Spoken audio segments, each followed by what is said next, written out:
Welcome to this explainer. Today, we're taking a very close, objective look at the Civil War and Reconstruction. We're going to dive straight into the specific historical events, governmental changes, and institutional shifts exactly as they're laid out in our source documents. Let's get right into it. Here's our agenda for today. We'll be moving through 6 main areas: background and causes, the Civil War period, governmental changes, Reconstruction, effects on the states, and finally, the long-term consequences. Section 1. Introduction. Pre-1860 American Governance. So jumping right in, you probably already know the basics of early American governance, but the source documents point out something really specific. They state that the original framework of the United States was a de jure Confederate system. The texts explicitly distinguish this original States of America Confederation from what we'd call a corporate union. It's an absolutely crucial distinction for what comes next. Section 2. Background and causes. Catalysts for change. All right, before we go any further, we need to anchor our understanding of a key term. When these sources use the word confederacy, they're describing an alliance where absolute sovereignty resides in each individual state, not in some centralized corporate union. Keep that definition in mind. Now, you might be wondering, what actually triggered the conflict? Well, according to the source documents, the primary purpose of the war wasn't the abolition of slavery, but rather the preservation of a centralized union and the destruction of state rights. And the texts support this claim directly using President Lincoln's own words. They quote him saying, "If I could have preserved the Union without freeing a single slave, I would have." But the texts say it wasn't just about preserving the Union. There were other driving forces at play here. The documents highlight intense pressures to establish a central banking system. They also point to foreign instigation. In fact, the sources specifically cite the influence of the Jesuits and the Holy See, stating they actually promised arms and financial support to the South to provoke an attack. Pretty wild to think about, right? Section 3. The Civil War period. An altered landscape. So, as hostilities broke out, the sources make a highly specific legal claim. They state that the Civil War was actually never constitutionally declared by Congress. No way, right? Instead, the texts describe it as an illegal, commercial mercenary conflict. They argue it operated strictly under the color of law, effectively leaving the original laws of peace dormant. This whole tumultuous period culminated in what the documents describe as a massive, coordinated assassination plot in 1865. And it wasn't just Abraham Lincoln at Ford's Theater. The plot targeted Secretary of State Seward, who was literally stabbed multiple times.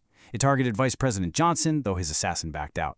And General Grant only missed the attack because he happened to leave town. The texts explain that this whole sweep was designed by foreign-backed actors to force any surviving officials to comply with specific post-war agendas. Section 4. Governmental changes, structural power shifts. Because of all these wartime disruptions, the sources describe profound structural changes. They lay out how 3 distinct jurisdictional subcontractors took shape. You have the Confederation of States handling general land jurisdiction, the territorial United States managing the international sea, and the municipal United States governing the global air jurisdiction. Here's a really critical distinction made in the reading regarding the presidency itself. The texts assert that Lincoln operated not as the president of the unincorporated republic, but rather as the president of the incorporated United States. According to the documents, this legally shifted power entirely away from the original framework. Section 5. Reconstruction. New legal frameworks. Following the military conflict, the texts describe a rapid succession of legislative acts that systematically replaced the dormant federal republic. After going dormant in 1860, and despite President Johnson actually vetoing the Civil Rights Act in 1866, those sweeping Reconstruction Acts were passed anyway in 1867, and that was followed right on its heels by the Amendatory Reconstruction Act in 1868. So, what did that 1868 Act actually achieve? Well, the texts identify this Amendatory Reconstruction Act as the exact mechanism that created the 14th Amendment federal citizen. The sources argue that this move legally converted the citizenry of the individual states into federal citizens. In their view, this effectively usurped state sovereignty from the ground up. Section 6. Effects on the states. Devastating impacts. As you'll see from the documents, these federal changes had huge legal impacts on the states. The texts argue that the original legal state governments, the ones characterized by pre-1860 state sovereignty, were completely removed. They say they were replaced by unlawful military powers, operating strictly under those unconstitutional Reconstruction Acts. And the documents get very specific about these impacts. They list the nullification of existing state constitutions, the institution of coercive British carpetbagger courts, and the absolutely ruthless asset stripping of the southern states. Why? To pay off territorial debts, according to the sources. Section 7. Long-term consequences, enduring institutional shifts. Now, what does this all mean for the long term? Well, the materials describe consequences that persist to this very day. They point to an ongoing, perpetual state of war maintained via emergency powers. Furthermore, they cite a sort of sleight-of-hand replacement of actual states with territorial administrative corporate states. They also describe the subjugation of citizens through undisclosed licensing fees, property taxes, and central banking control.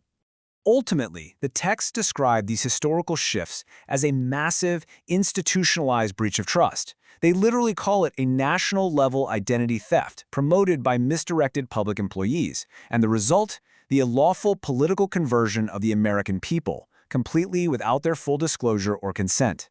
Section 8. Summary. Reviewing the record. So let's distill what we've covered. Having reviewed the transition from a sovereign confederacy to a corporate administration, strictly as detailed in our source texts, we're left with a pretty profound question.